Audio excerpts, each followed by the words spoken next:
It's a very interesting conversation that I've had many times with other musicians. It's about maintaining, the musical dignity, is my best way of putting it. Doing something that's accessible to somebody that's not musical or that is not a musician. Welcome to episode 153 of the Bass Shed podcast. My name is Ryan Roberts.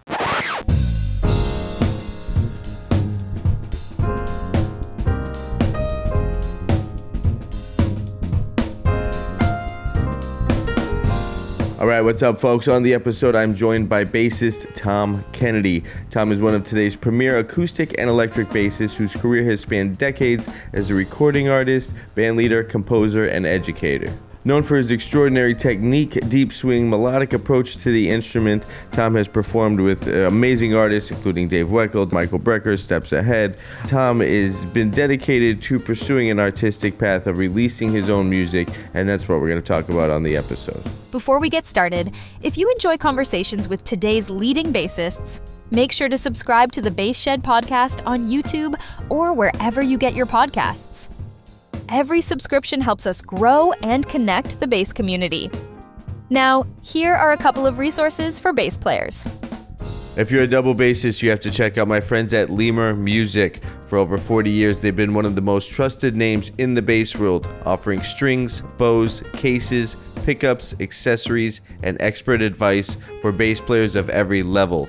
Visit lemurmusic.com or click the link in the show notes and use the promo code TheBassShed, all one word, to save 10%. lemurmusic.com. All right, folks, I'm excited to tell you about the book I put together with bass legend Jerry Jemmott. Jerry Jemmott, 15 Timeless Basslines. Jerry Jemmott, 15 Timeless Basslines explores 15 classic bass lines from Jemott's incredible career.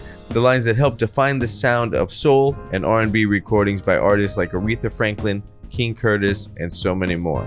You can find Jerry Jemmott 15 Timeless Basslines at thebassshedacademy.org or click on the link in the show notes below. Alright, so my guest Tom Kennedy has released his new album titled The Summit, inspired by classic jazz quintets and quintets that shaped him as a young musician.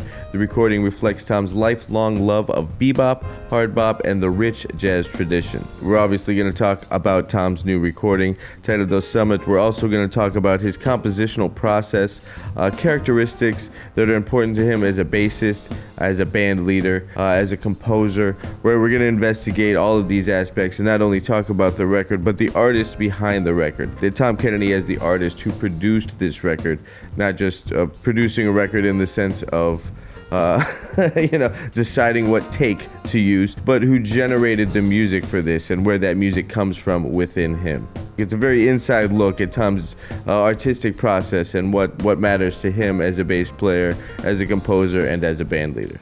Tom's been on the show before. I always love having Tom Kennedy on the show. I always love listening to his new albums. Definitely check it out. Again, the album is called The Summit. There's a link in the show notes. And here it is. Here's my talk with bassist Tom Kennedy. How's it going? Hey, Tom. How you doing, man? Good to see you. Good How's to see everything? you again. Doing all right. How you doing? Man, it looks very professional over there. That's awesome. I'm trying to be like you. Smoking mirrors, my man. Man, it's always great to have you on, and you got another new record out. You're just pumping them out. This is fantastic. I'm trying, man. I'm trying every couple of years. Yeah, thank you. So let's talk about this new record, right? You got a new record out called The Summit. Before we get into this one, what have been some pivotal or inspirational records throughout the years for you?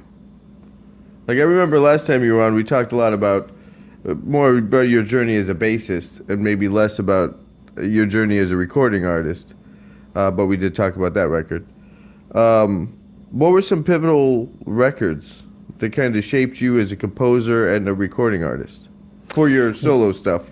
You've done a lot of work as a sideman and a session player as well, but when it comes to Tom Kennedy, the artist.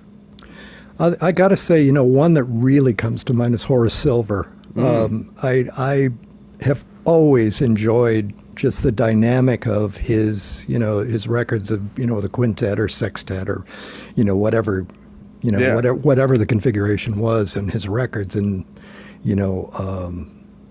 the live horn idea has always, has not only intrigued me, but I've experienced that a lot in my career. Yeah. And so that was a big factor for me, and kind of getting back to that more acoustic sensibility has always been a thing. And when I started composing, I was realizing that even though I was composing with more modern, rhythmic content, that it was still kind of back in that school. Yeah. Quite a bit harmonically, and I don't even know if I was that aware of it when I started doing it. But as I got into it more and more, I just heard Horace's, kind of his sensibility more and more. Okay. So that was, and as well as big band music, which I've always loved. I was a Stan Kenton fan since I was 10 years old. Okay. And always dug Buddy's band and Woody and all the standard bands. And when I was a kid, they used to come through St. Louis all the time. And I grew up in St. Louis, Missouri, and that was the scene. I mean, we Maynard used to come through about every 6 months. Okay. And we had all the screaming trumpet players would show up to the gig, and you know what I mean. And I always thought Kenton was more of like a bass kind of band. The bass really pushed a lot of the arranging that he did. So that's kind of how you get hooked, I guess. Right. In that way. And I remember talking to Dave Weckl, who's my dear friend, and he said the same thing. He said, I'm sure that we were at a lot of those shows together before we knew each other. Yeah.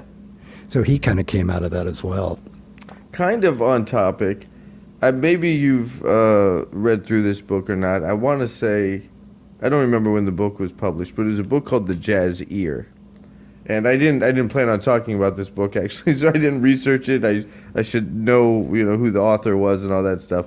But what you were talking about reminded me of this book. And the concept of the book was he sits down with jazz legends. There's a chapter with Metheny. I think the first chapter is Wayne Shorter.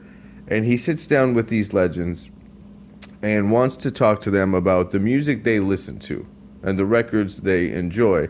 The only kind of caveat is they cannot have played on the record. So it's fun to hear what people are listening to, like these iconic musicians are listening to in their free time and the records that inspired them. So Horace Silver, being one, in his recording collection catalog, has inspired you. What do you listen to in your free time? Oh, these days? Well, that was kind of like a catalyst for the type of stuff that I'm writing, I think, But man, I like everything. I was a huge Gino Vanelli fan growing up. Stevie Wonder. They're just Earth, Wind and Fire. Okay. Oscar Peterson. Sure. Just to give you the widest. Yeah, the range. Yeah, the range. Right, yeah. Yeah, and a lot of classical music, Grieg and Ravel and Debussy, and there's just a ton of stuff. It's funny because a lot of my friends, I kind of feel like I'm a closeted music library, person on my iPhone, because I listen to Barry Manilow. I mean, I listen to all kinds of stuff. I love good melodies. Sure. That's the song is the thing for me. Sure. Even above the improvisation, which is really funny. I mean, I remember when Send in the Clowns came out. I actually had a car accident. Oh, really? While I was listening to that song. It was so gorgeous. I mean, I took I'm not laughing at off. the car accident, but wow. I could laugh about it now. But, yeah, sure. Right. Now that yeah. the insurance settlement's over. That's right. So I don't know. It comes from so many places. It's hard to be specific. I guess there are artists that kind of listen to a particular style or a particular set of styles and kind of are inspired by that. I'm just inspired by everything. Yeah. I'm inspired by weird sounds I hear. Sure. So it's. Speaking about first, me too. I have everything in the collection here, from Whitney Houston to Jim Croce to Shelley Mann to there's a wide selection. So I agree with you, and I think for me it's the story. If the song has a story, and it's there's a sense of imagery to it, and even my favorite improvisers have that same quality. I'm always looking for the story and to follow a musician on a journey. Those are the things that are impactful for me. Exactly. Well, that was my idea when I did stories. It was exactly for that reason. Yeah. It felt like those songs came out of the pandemic. I mean, that was when it all kind of hit for me as a writer, as a composer, because I had just started doing it in 2019, and started taking it seriously toward the end of 2019, and then the pandemic hit, and I'm sitting there, and there are no gigs, right? Right. Yeah. And man, I'm sitting in front of the computer thinking, what am I going to do for the next 2 years? Right. Or however long this goes. So it's so weird to think about, man. Like what a kind of traumatic time that was, and it seems like it was so long ago, and it wasn't that long ago, you know? And, it's weird to kind of revisit that idea and where we were all at and what we were doing and all the guessing that was involved with, like, what is this thing going to turn into? How are we going to, as musicians and as a society and on so many levels, it was crazy. You mentioned listening to classical music. I don't remember talking about this last time, but as an acoustic player, do you study classical music? Are you shedding etudes or concertos? Like, is that a part of your? I'm sure. I mean, just from hearing you play, clearly you've gone through classical technique. You have very advanced technique on acoustic to double bass. But is that still something you practice? I really don't. Yeah. I should. I'm not trying to guilt you into. This isn't an intervention. Okay, guilt trip. Okay, no. No, this is it's great because it was a stepping stone for me, and I still look at it that way. And I think I love things that I think I love music more than I'm actually not doing. That's always kind of been my thing. And so I'll go hear the New York Philharmonic, occasionally, and I just marvel at the sound, and the bass section, and it's like I think, okay, that's great, and I will sit there for about 2 minutes and think, man, that would be a cool thing to do, to be in that section, and then I think I would be bored out of my mind by the second week because I can't really do that over and over again, and that was the thing for me with and nothing wrong, because I love the music, and I think those guys are incredible. I love the sections and the way they work together, and the power of it, and so many people coming together just to deliver this punch of sound, not only within a section but the orchestra on a whole, and that's right, and so I can totally enjoy it and be totally surprised because I don't do it. But I marvel at the bow technique, and that's the other thing. I was never a good bow guy. Right. I never had good technique with the bow. I think I built a wall from the very beginning, with that. And I said, I'm just not going to be good at this. I'm good with my, pizzicato. I'm good with my fingers, but I don't, somehow I don't relate to that thing as I should. Yeah, it's always been a bit of a stumbling block for me too, and it's something I'm kind of confronting. Did you ever go through the jazz tradition and any Slam Stewart, solos or bowing, any solos just to kind of marry the two worlds from the tradition? Yeah, it's interesting. I tried that, and the other thing is that I didn't like the squeaky nature of the bow on the bass, and it's there are guys that do it. I mean, Paul Chambers is amazing, but they're I've heard really, sorry to say it, I've heard some really awful bowed bass solos in my life, and more in a live context with people that were trying it, and working on it. And I just thought, I feel like what I can do to express myself, pizzicato wise is clean. I get my point across. I also always had trouble with the feel, getting the right swing and the right feel with the bow too. Yeah.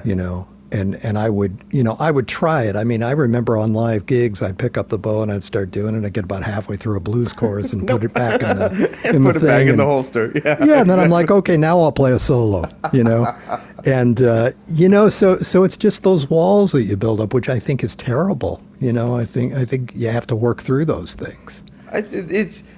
It's kind of a double-edged sword, right? Because maybe there's walls, but it's also just choosing your lane for who you want to be as an artist. If you don't want that aspect to be part of your artistry, then I don't know if it's a wall or just a boundary to like, I can express myself better this way.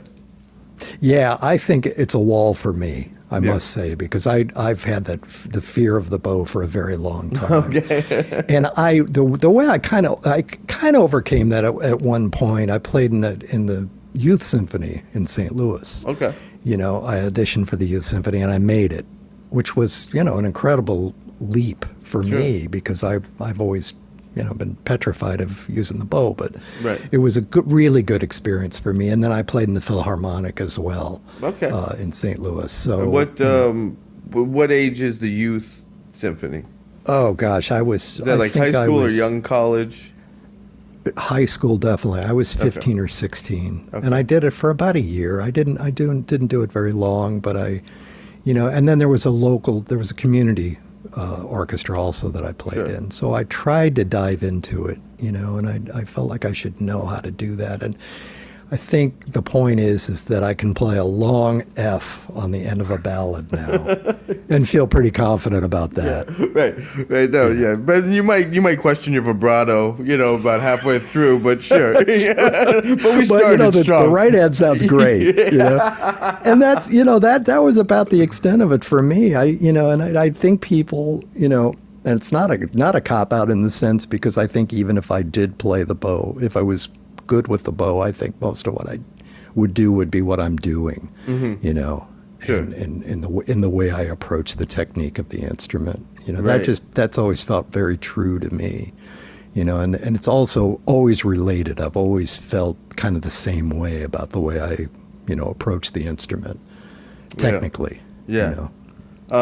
Still in the double bass conversation, given the go-tos, Ray Brown, PC, those guys, what other guys might have been some influences in your sound development and your line development? There's some older guys that maybe don't get enough attention. I think George DeVivier doesn't get the attention he deserves for so many records he played on with Sonny Stitt. His sound was killing and his lines were happening. Oh, man. Who were some other inspirations for you on double bass besides the normal Mount Rushmore of double bassists that we've all been inspired by? Yeah, I mean, they all are for me. You know, I don't know how long my Mount Rushmore would be because but Jimmy Blanton, absolutely was incredible. I'm so glad you referenced Blanton. Yeah, and you think about him on Mount Rushmore, obviously. 100%. Yeah, but I was really late getting into him. And I remember I went through a point where I had to have everything he recorded on, and I had to just digest it, day after day, and I played it in the car over and over, and I love that kind of energy. I love the love of the music, as much as playing the music. Yeah, and Blanton, when I really sat and checked out his lines and stuff, they were so ahead of their time.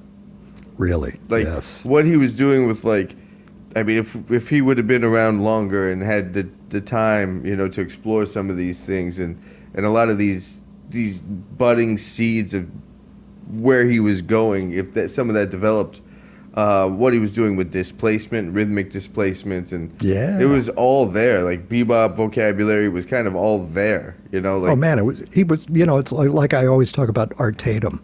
Yeah. That guy was doing harmonic stuff that people still don't do. He would play. He'd flip the beat around. He'd purposely turn things around. Yeah. And then come bam right back. Like a drummer. And technique and time and the whole thing. Right. Speaking of guys, worthy of more recognition and being able to, have a longer life and a longer influence on the on the bass is Scott LaFaro, 100%, which was sure. which was another one that I found relatively early. But it's funny because one of the thing I really loved Scott for the longest time was there was an album called Explorations. It was a Bill Evans album, and it was before, it was like a year or maybe a year and a half before the Village Vanguard stuff. Right. And he was playing a borrowed bass, and it was just, this bass just had this huge sound, and they played, it was pretty much all ballads on the record, or slower stuff. And I fell in love with this just playing that stuff. Yeah. And the note choices that he made, I mean, it was fascinating, and it was beautiful, and it was open, and the way he would phrase, and again, rhythmically, the way he would phrase things, even on ballads, he just, it was so lyrical. And I later heard the Vanguard stuff and thought, oh, and the guy's got chops too. Yeah, yeah. You know what I mean? And then just what he was doing kind of conceptually and conversationally created a whole school of playing, Right. And right. If you want to learn how to quote unquote float, you got to check out LaFaro, because that's where all that stuff comes from. There's a Cal Jada record. I know the one. Do you know the one? I think it's a about quintet or something. Yeah. And he plays a solo on not Black Cow. That's the Steely Dan tune. Something Cow, I think. And it's so great to hear him play in a bigger setting, and not a trio, and not so conversational, more of a traditional role. And that's one of my favorite LaFaro records. I think that's Getz on there too. I think Stan Getz is playing so, on that record. Yeah, that's if it's the same one I'm thinking of, and they do like a swing, and I know he plays a long solo on a blues on that record. I just can't remember the name, but I'm blanking on the name too. But it's he did some things with Ornette, obviously with Bill Evans, but then hearing him in a larger size band and how he navigated that, and where his space was, he didn't have the same space to do the same thing. Right. Well, that stuff was earlier on too. Yeah. And also, you've seen those those little video clips of Richie Kamuka's band, and there's actually video of Scott, and he plays solo on a couple of tunes, and it's on YouTube. You can find it on YouTube, and there's just two little songs, and I think Frank Rossellino was playing, and Stan Levy. It's a good band, and it's great to see Scott, and also just to watch him playing physically, right, and the way he was looking at the time, and the way he understood the feel, and the time. You can see it, you could see it by his stature and the way he holds the instrument, and the way his head is kind of bouncing. Right. How he's interpreting it and moving. Yeah. To it. It's so great, man. It's such an insight. It was so great to finally see that, because there's nothing. There's really no video of him at all.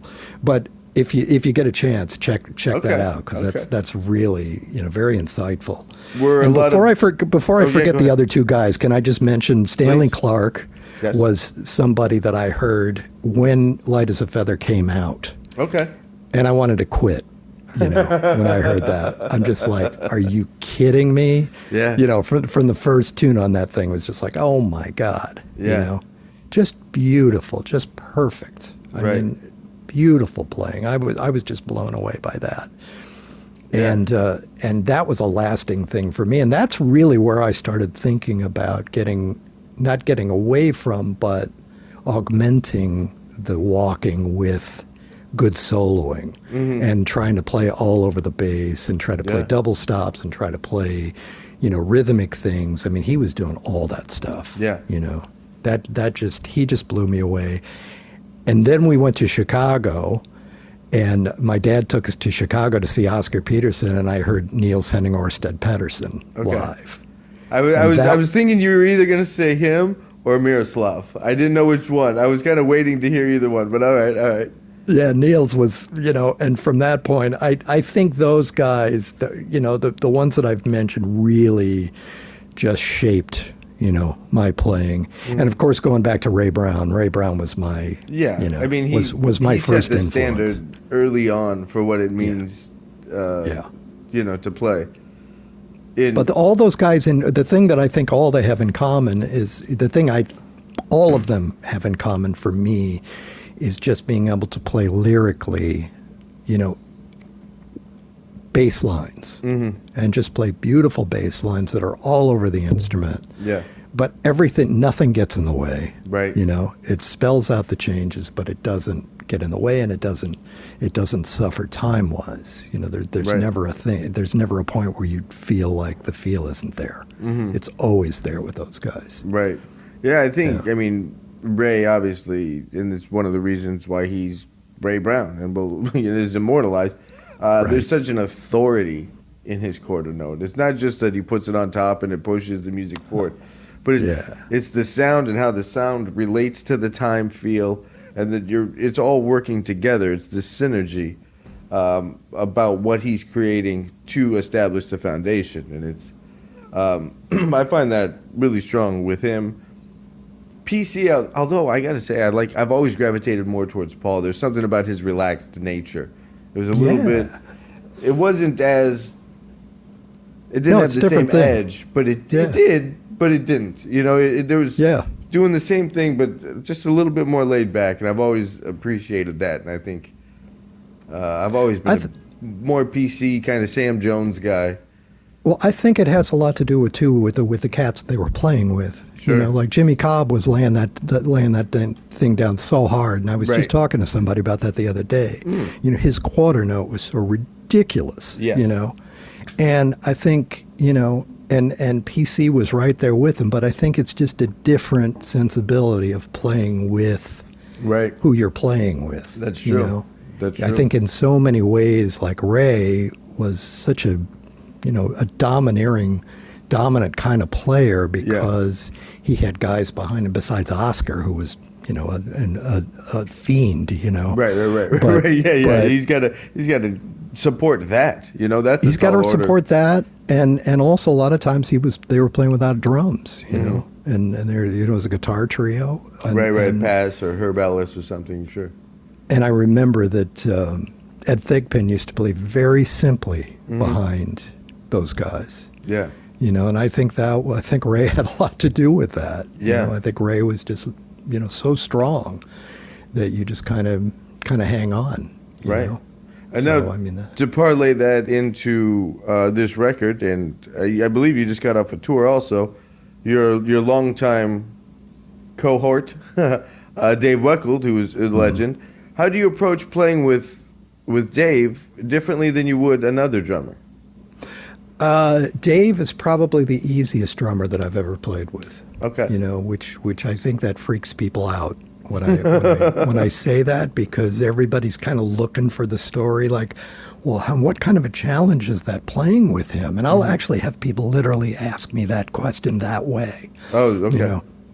Or, man, it's got to be really hard playing with him, and I'm.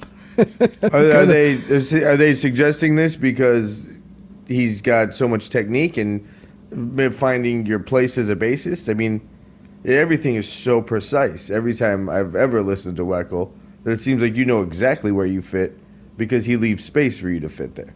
Yeah, absolutely. Well, that's the thing. I think that's what people don't understand. They people are watching him play, but when you're playing with him, you're hearing all that space. You're hearing all that, that sharing that's going on up there. Right. And that also the fact that he needs you to be responsible as well. He doesn't carry you. Right. But he plays in such a way that makes it so easy to understand. It's all so laid out, and there's really, if you're listening, if you're really paying attention and you're really channeled in, there's very little room for error, Right. I mean, there's very, very small chance of error, I should say, because it's all there, Yeah. I remember a long time ago, we were playing and he was playing some crazy stuff, on the solo, and we had these things where we'd set up these little these little rhythmic things, and then he would play between, and then we would beat, and all that. And I remember one time I was looking off. I wasn't paying attention. It was a rehearsal or something, I think. And I came in wrong. Yeah. And he's like, watch my hi-hat, man. Watch my hi-hat. And it's true. And that's the way he is. And he lays things out and he makes it very clear. Right. So There's I mean, always there's a constant happening in everything he's doing on top of it. He's still laying down a fundamental to be blowing on top of. Yeah, and so I think if you, as whatever instrument you're playing, are constant, it makes it a very easy experience. I think the point is that's the thing. I think, it's very easy to look at something like that and think, oh, this is going to be difficult. Sure. And then we're kind of going back to the bow scenario where I'm building this wall thinking, well, I can't do this because, of whatever this is. And you can't allow yourself, you can't allow yourself the luxury of a negative thought, as they say. Right. Sure. Or a negative, feeling when you're playing, because that drags the whole thing down, Yeah. And Dave and I've talked about it, and he said, man, I need you, man. You're very responsible for what's going on up there, just as I am, and just as everyone else on the bandstand. There is a responsibility. Yeah. How is because you guys have been playing together a long time. We met when we were 15. Yeah. So yeah. So I mean, at least 10 years now. What's that? At least 10 years now. Yeah. I mean, I was about to say it's coming up on a decade. I think November is a decade, right? So. Not only the social connection and the friendship that's there personally and how that impacts the music, Dave being such a strong player and strong fusion player and what he's doing and all that stuff, there's a lot of it. When drummers do things, I don't always understand it in real time. I don't know what they're doing. It sounds cool. Sometimes I can hear how they're doing groupings and like, okay, I think you were grouping things at 5 or something there. Right. How has playing with the drummer that strong shaped your rhythmic vocabulary? Well, I think we respected each other from the very beginning, that we were both strong players time-wise. Even when we met, we were 15 years old because, Dave had chops back then. He was really into Buddy, and he had the Slingerland drums, and, and he had a lot of chops. Yeah. And I had, already been through Stanley and was getting into Scott and, had...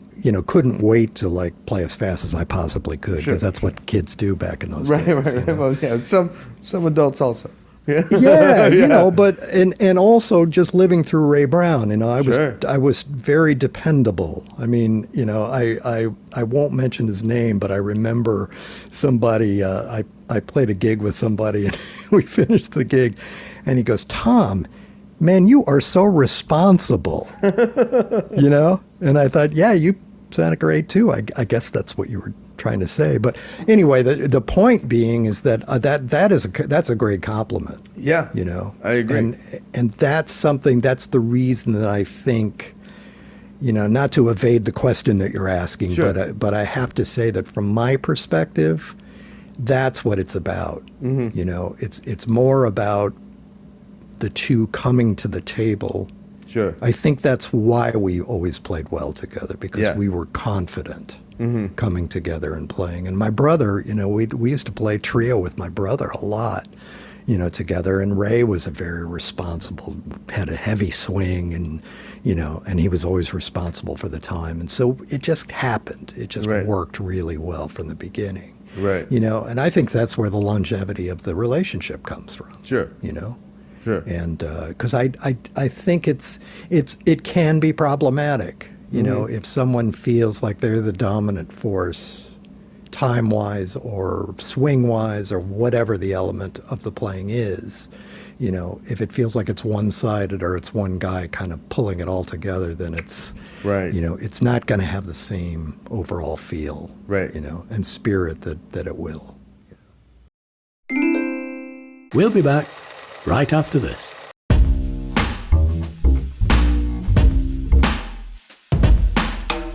you're enjoying this conversation, there's even more waiting for you at the Bass Shed Backstage. Backstage is where the podcast continues beyond the public episodes with exclusive podcast extras created for bass players who want to dive deeper.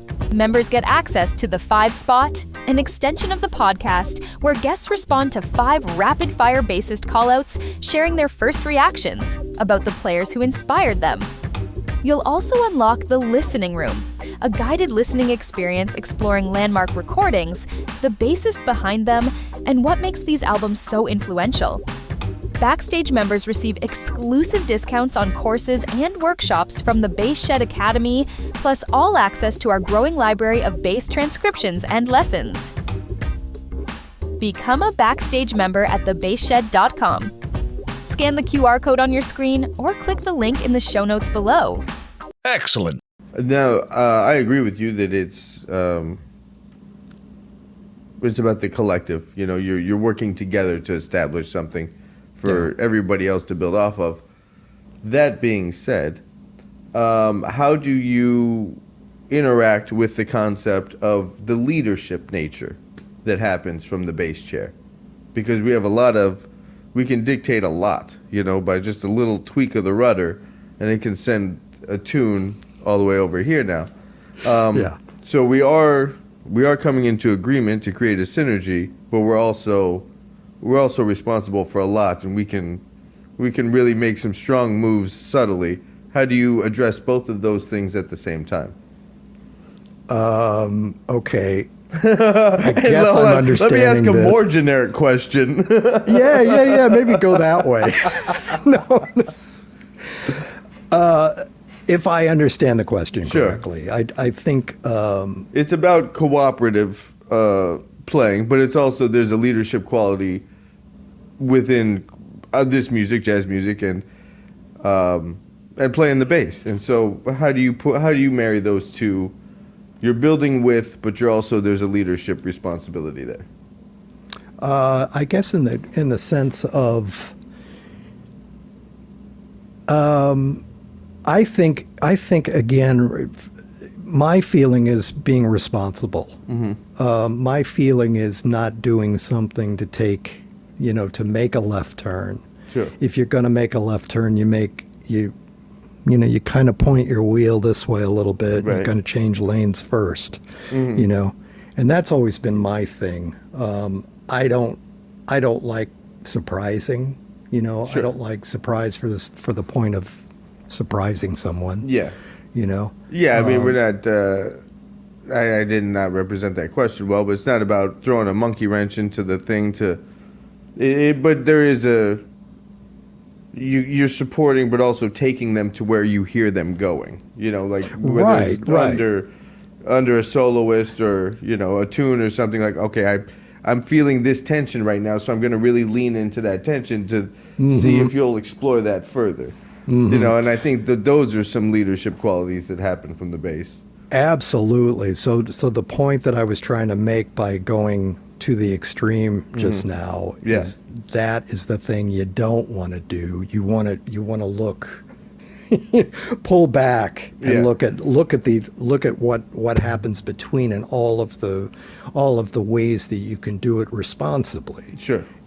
And so I think what you just said is exactly what I would say. Mm-hmm. Is I think that you have to. The only thing that I would add to that is that you have to be responsible, and you have to be, I have to consider the players that I'm playing with as far as those moves that I'm going to make. Yeah. So that's a lot of it too. If I've played with drummers that play really great and have a really great feel, but you can throw them pretty easily. Okay. If I do like my little trick of playing the second triplet, when we're walking and I'm clowning around and I start just playing on the second triplet, and all of a sudden I feel the whole tempo fall back. Oh, yeah. a triplet. I'm like, okay, that wasn't such a good idea. But I actually, it's funny because I'll actually do things like that at rehearsals because I want to test the waters and see what, it is, as Buddy Rich used to say, what kind of band I have up there. Yeah, and it's not, I don't know, I feel like it's not necessarily pushing boundaries or testing boundaries, but I try to see what people respond to. Yeah, You know, because some people Yeah. might let some of those things slide and they're focused on another aspect of what's happening, and then other players are going to jump on everything. You know, they're gonna respond to even the words you didn't say, and so you just kind of like, okay, where's our dynamic gonna be? You said it perfectly. Yeah. So just put my face over that explanation, and no, seriously, that's exactly right. I mean, I couldn't say it better than that. That really answers the question fully, I think. Okay. Yeah. You got a new record out, The Summit, 9 tracks. Great record, by the way. Great record. Thank you. Thanks. I'll let you give an overview of the record before I got some questions to ask, but Uh-oh. yeah. Okay, I'm in Well, trouble. that's hopefully they're more thought out than the last one. No, that was a brilliant question. You speaking of stumping the band. Yeah. That kind of, yeah, I think you can go, with that question, I think you can go so in depth with that. There's so many different ways. There's so many different aspects that you can talk about. So, I mean, it's kind of, to preface, I guess, that last question, I just got done doing a really deep dive on the Dave Holland, Sam Rivers album. Oh, okay. And it's, there's so much gentle nudging that Dave Holland does that, but then there's also some U-turns. Dave Holland will just pull up on the e-brake and flip the car around. There's a lot of quick pivots too. But listening to both of those things, I'm very inspired by that record right now. So yeah, I wanted to hear your thoughts on some of those concepts. Yeah, no, I appreciate that. That record. I love that record. It's Man, amazing. after I did that, I'm like, what am I doing? What am I doing? Like, that level of not only technique and what he did on the bass on that record, but just artistry. Yeah. That was all free, and he delivered that on the spot. Like, you get one take to do that. Well, Mount Rushmore, my friend. Yeah, absolutely, absolutely. It's going to be a Holland is on long it. cast of characters on that hillside. Yeah, I know. It's a mountain range at this point. It is, man. It really is. So The Summit, you got 9 tracks. This is a bigger band than the last album, titled. What was the last one? New Beginnings? Was that the last record? New Start. New Start. Yes. New Close. Start. That was good. So you have a bigger band on this, and there's slightly different energy. So talk about this record, how this record came to be, and what were some specific influences for it. Well, I have to say the influence right off the bat is everything that I've done before, and going back to different periods, of my growth as a musician. And I mentioned Horace Silver, and specifically that's a lot of where I was coming out of on this record. With if you notice, I have 2 horns on a lot of the things, playing in harmonic content. And for me, it's more of a jazz record. It just has a more, bebop sort of sensibility. Definitely with the composition of the themes. Right. And there's strong acoustic playing on it. And there's more nods to maybe the tradition than I remember hearing on the last record. But yeah, I understand what you're saying. I can see what you mean by that. Yeah, and so that's it's always the subtle things, I think, on at least myself as a composer. It's always the very subtle things that someone else might notice on a recording that is a painstaking process for the composer. You know what I mean? Because it's kind of your heart and soul, and you're trying to figure out how to make that relate in some kind of way, but also kind of fit in the framework of what your music is. I realize that there are boundaries to playing to writing in a specific style. So I'm trying to be conscious of that. So it's kind of trying to stay within a certain place and not go too far out of the box. And when you speak of boundaries in that sense, not going too far out of a box within a style, is that just kind of honoring the vocabulary of a specific style? Yeah, it really is. It really is. And kind of a hats off to, the people that have done that before. Sure. And I'll go back to Horace Silver because I've loved that stuff. Cape Verdean blues with just some of the best players on the planet on that record. Woody Shaw, and Joe Henn, and it's just an incredible thing. And so that was sort of my inspiration. I wanted to, at least on the songs that I had the two horns, on, I wanted that to be kind of what you might think about, or not even that it's reminiscent of this artist, but just the overall feel you get when you listen to it. Sure.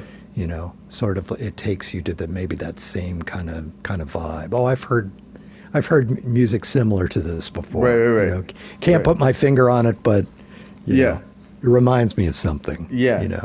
So that was a big inspiration. Was still going back to those Horace Silver records. Was there one specific record? And while you were composing, were you revisiting Horace Silver records just for added inspiration on maybe where a tune could go? Maybe how to set up another section of the song, use a similar device that Horace did on something? You would think, but no.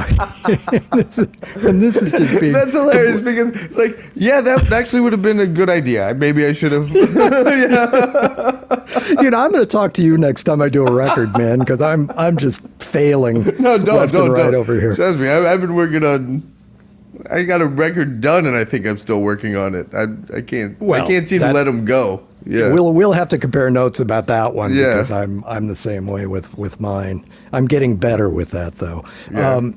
I think because I have that stuff, so it's just in my brain. It's never in my heart and soul. The recordings that I've all the Horace Silver stuff and the Oscar Peterson stuff and the Bill Evans stuff and whoever else, the Cal Jader stuff. Yeah, it's all so embedded in my heart and soul that I really didn't have to go back. Yeah. In fact, I kind of want it to be inspired by, but I want it to be my thing. Cool. Cool. And so as I was speaking to someone else the other day too, and they were talking about, writing a thing. And then he said, well, when you get to this section over here, and I said, well, that's really not the tune. That's the arrangement. Yeah, that's right. Like that. And that was the stuff that is just as much fun for me as actually completing the song and saying, okay, now I have this core. This is the song. This is it. Yeah. And in that sense, what we were joking about just now, that's the one thing that I've been able to start accepting, is that I can finish a song and say, okay, that's the song. Yeah. And if it's the arrangement can change, and that's the thing that's can be a little painstaking here and there. Yeah. But that can change too. Sure. And when you play the music live, we toured this music for about a month in Europe about a month ago. Right. And every night it was a little bit different. The arrangement was the same, but all the good stuff, all the meat and potatoes in between, that was different. The eggs were being scrambled a different way every night. Right. Yeah. Right. So that's the fun of playing this kind of music and and pressure testing it, on the road and seeing what the tune's made out of and how many places it can go. Well, that's it. Yeah. And also, and you kind of have a little, I feel like I have a good sense of what people like to hear. And at least as far as melodic content and arrangement wise and having a big ending and having like some cool little thing at the end, that surprises, the audience and all that. Right. And so those are like the influences for me of all the stuff that I've listened to. It kind of gives me a lot of tools to work from. You know, I'm not maybe as specific as, you know, I could be about trying to stay true to that, you know, that kind of thing, or you know, if I'm going to, you know, do a tribute to an artist, I could maybe stay a little closer to that artist, but that's not really what it's about for me. Yeah, it's not a tribute record, or you're not trying to do a replica of, you know. Right. But I think how you spoke of it is the correct approach. Is let it live in the tank, and it'll come out how it's going to come out naturally through your own artistic voice, instead of doing a recreation and, you know, trying to paint the Mona Lisa again. It's been done, you know. We know how that'll come out. Yeah. Sorry. Yeah. When you were touring Spain with this music recently? We were actually in Spain, Germany, Italy, Greece. We were in the UK. Okay. I think we did 8 countries. Did you get out of Europe before the World Cup started? Oh yeah. Okay. I was just saying, because that could be a whole different thing of travel. This being was over there was during the World Cup. Yeah, this was late May into June, but, okay. but we were out before all of that. Yeah, and cool. And we still caught a heat wave over there. I mean, when we were in London, it was just ridiculous. It was, you know, high 90s. Oof, and the humidity. Yeah. It was really crazy, but had great shows at Ronnie's, played at Ronnie Scott's there. And we played a lot of our favorite places, a couple of new places, and it was wonderful. You know? And the music went over really, and you know, I really feel that I have a system for this music now. We've been doing this band for about 5 years. Right. And it's all based on the music that I wrote. It's based on these 3 albums. And so by this point, I kind of feel like I have a handle on, you know, what works with the group. Sure. You know, and also it's incredibly flexible. Right.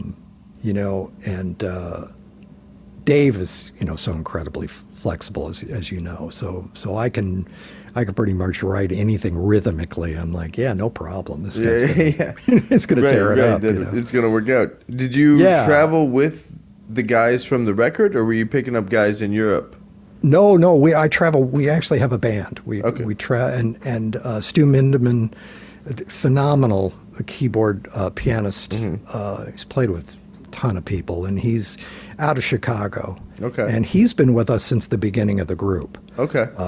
And he's played on all the albums, and you know, and he's just so helpful in that sense too. You know, he charts the music. He's very patient, learning the parts and listening to my terrible direction. You know, trying to tell him what to play on piano. You know. And most of the time, I'll just say, Stu, what you do is do your thing. Do your thing. Is so much beyond what I could ever try to, you know, request from you. So just do your thing. You know. You just spoke about the flexibility of the music and the musicians. How much of that is on your mind when you're composing? About like creating something that's not so specific, so it has flexibility, and it can be interpreted slightly different, you know, every night, or there's always places to go with the music.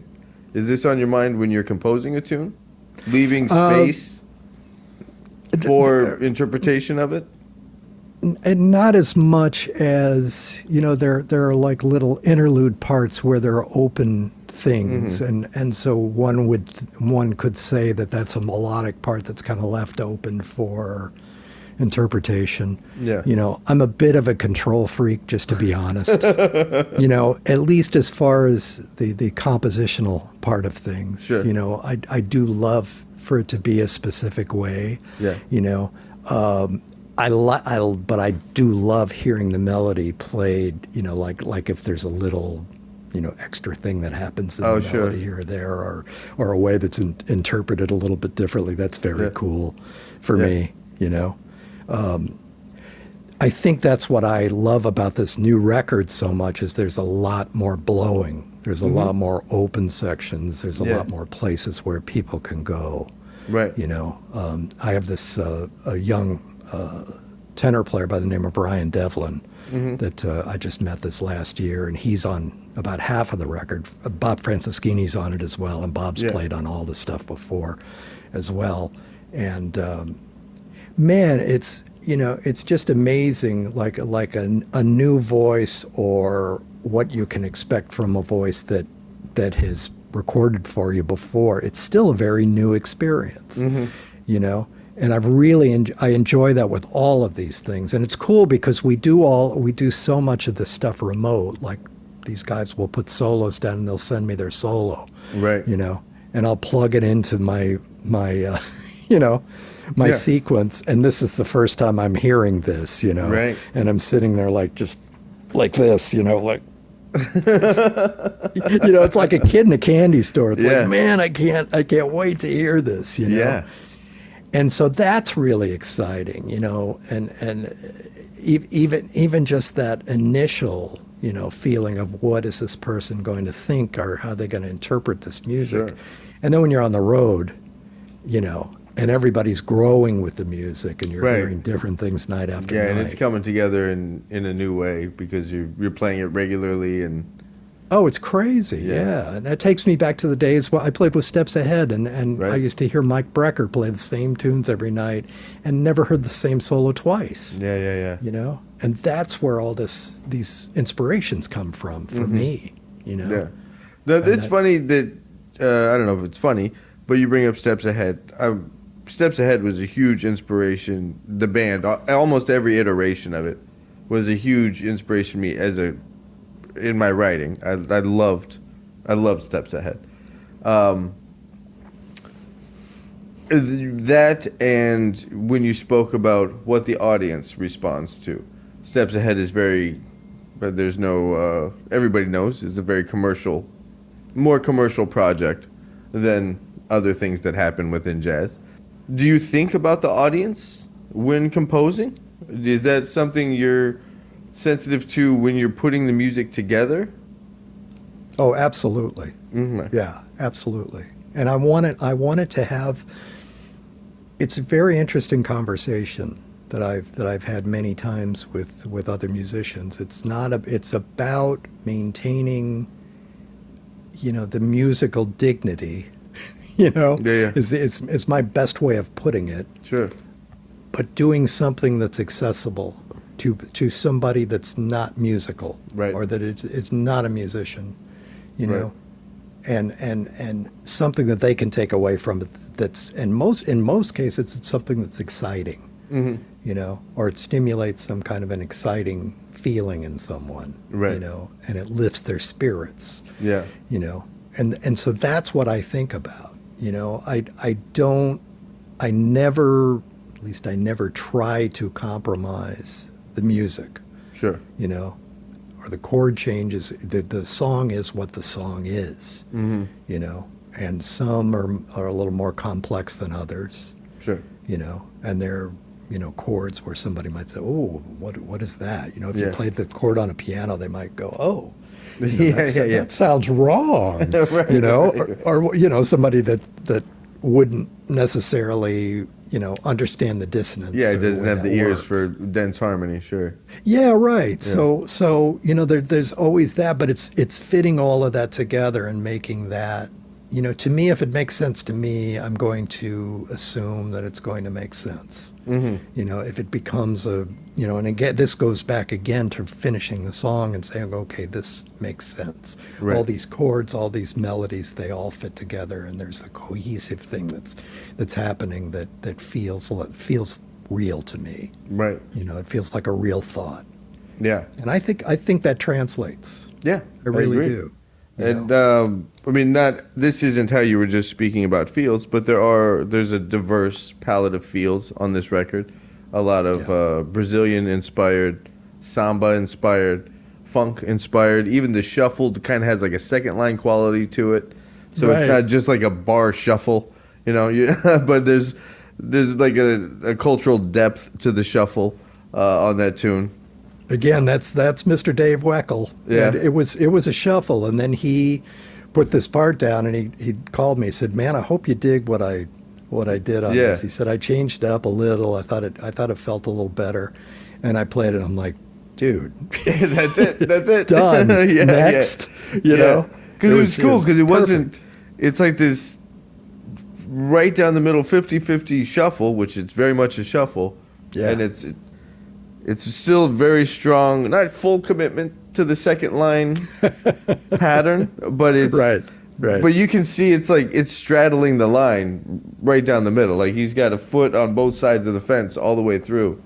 And then it swings, exactly. which is a whole different feel on that tune. Well, that's right. That's right. No, it's you know, man, I'm so fortunate that we've had the relationship that we've had, and that we get to play together, and we're friends, and we get to tour this band together. It's been wonderful. Yeah. It's been a great run. Right.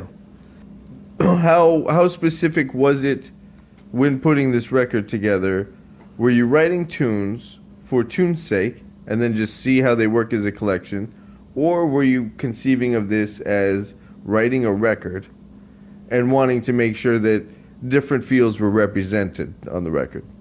It's interesting because I don't know how it works out, because I write song by song. Okay. I don't really think about a collection of things.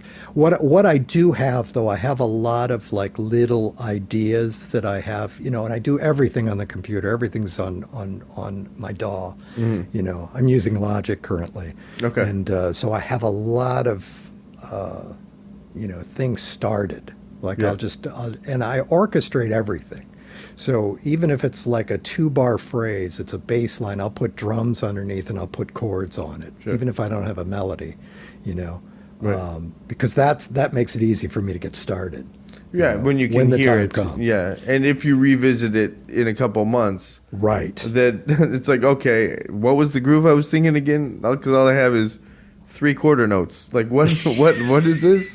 Yeah. And I've done that before, and that's why I do it this way now. Yeah, okay. You know, because there's so many things they're lost in the wind forever. Sure. You know, but that really helps me, and that's more of what helps me kind of start thinking about putting an album together. You know, because I'll write 5 or 6 things that I'm happy with that stand on their own.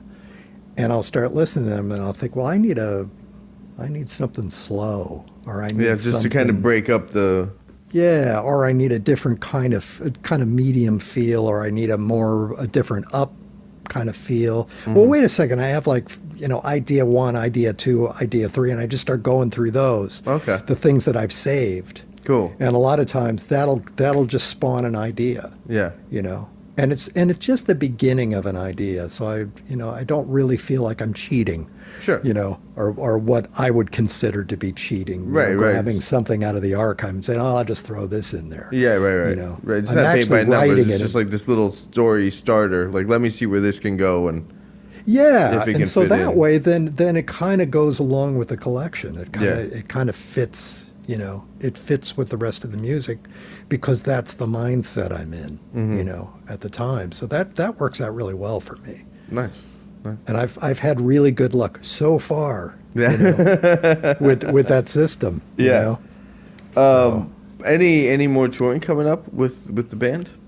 We're talking about doing something in China maybe early next year. Oh, very cool. We went over a couple of years ago. That was really fun. So we'll see, and probably another Europe trip next year. And, Okay. You know, I'm so maybe to my detriment, but I'm so into this idea of writing and playing my own music. Sure. That I've I feel like I'm just kind of gravitating more that way. Yeah. You know, more into a hermit type environment where I'm just writing a ton of music and then trying to find an avenue to express it. Right. You know? Right. What if you got this record out and this is, you know, great, but what have you been doing sideman wise? Just Not a lot. No? Not a lot. Have you been No, putting a lot of I- time and energy into the artist portion of the career? Yeah, I really have. You Yeah, know, good for you. And I'm and trying to do some self promotion and Sure. and you know and try to kind of the truth of the matter is I've been a very good sideman for a lot of years. Yeah, absolutely. And I'm proud of that. I think when this whole idea that I could actually write music started to kind of make itself known, I was thinking, oh great, now I have to deal with this somehow, because I could feel it kind of taking over, taking over my heart, and taking over the feeling with the music, and I started hearing my own stuff, and couldn't wait to start building on that. So it's interesting, So I've been loving this. That's great. That's great. Did that have an impact on your playing? Like really kind of being bold in establishing this is the path and being very deliberate about a career direction instead of just like, well, let's see what phone call I get this week or this month, or instead of being subject to the phone ringing and that's the gig and just a working sideman, has it changed your playing to be more definitive about your direction in your career?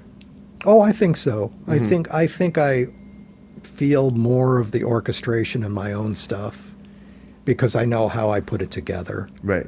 So for example, if I I sequence everything. Everything is thought out. All the bass lines are what they're going to be. Yeah. So then, damn it, I have to go back and learn it. Right. It's oh, man, I forgot about this part, And I have to go learn the stuff. But it's really interesting because I try to stay much more true to my parts, these days, and trying to make something out of those, try to make those musical. Right. And go from the whatever cheesy bass patch I'm using on my demos to actually making it feel good on my instrument, right.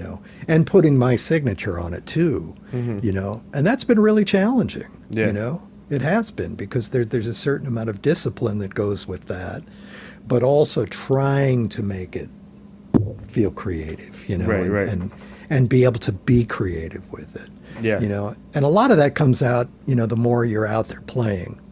Certainly when we played our 15th show on this tour, we felt a lot more loose and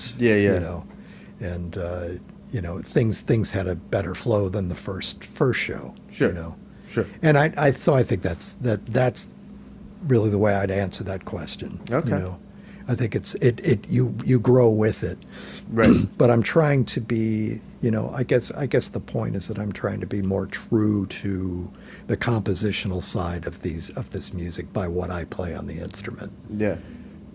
If that makes sense. No, it does. And I asked the question because it's something that's important to me in my playing lately, is to not really take all the sideman gigs I would normally be taking. And, I want to do this and I have things I want to express artistically. And so that in turn changes my playing as a sideman because just being so definitive and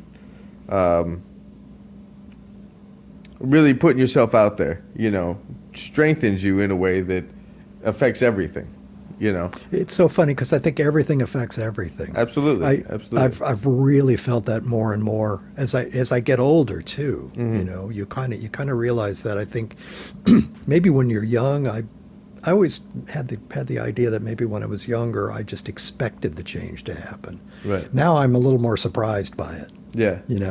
And I maybe I can see those bigger chunks. When things kind of make more of a left turn or right turn or Sure.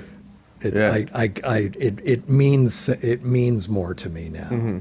Yeah. Man, fantastic new record. It's on all the streaming places, correct? It is, yeah. Yeah. It is, yeah. Is there a vinyl release? Are you gonna no, do some pressings? I'm not bold enough yet. No. I printed CDs and I did CDs in Europe because, the demographic of the audience that we play for is kind of us. Yeah. So those people still have CD players. Okay. Right. Okay. So, that's the way I try to think about this. I've been threatening to release a CD version of this in the States, but been having good luck with the streaming, and it's a lot easier not to have the CDs and not to have to I deal with that. don't know. Yeah. I don't know. I mean, that's one of the aspects of being a band leader and getting into all these things is you have to deal with those questions. That's you know, right. and That's what's right. your distribution game gonna be like? You know, like I don't know. I'm trying to write a damn tune. Like I don't know what. Well, thank you. Yeah. Thank you, because that's exactly what I was going to say. This is not in my wheelhouse. Sure. You know, that these things are not. I'm with a label called Autumn Hill, which is out of St. Louis, and Okay. they're good friends of ours, Dave and myself. And, Okay, cool. You know, we've known them for years and years and years. They're good guys. And so they've been handling a lot of that and all the streaming stuff. You know, they're mainly Cool. a streaming service and streaming, Okay. you know, label. But it's been, you know, thankfully that's the reason I'm here with you. Yeah. And yeah, it's going really well, and it's getting out there, and that's my bottom line. Sure. You know, is in whatever way the music can get out there and be heard. Yeah. You know, and if people dig it, you know, that's what it's all about for Yeah. me.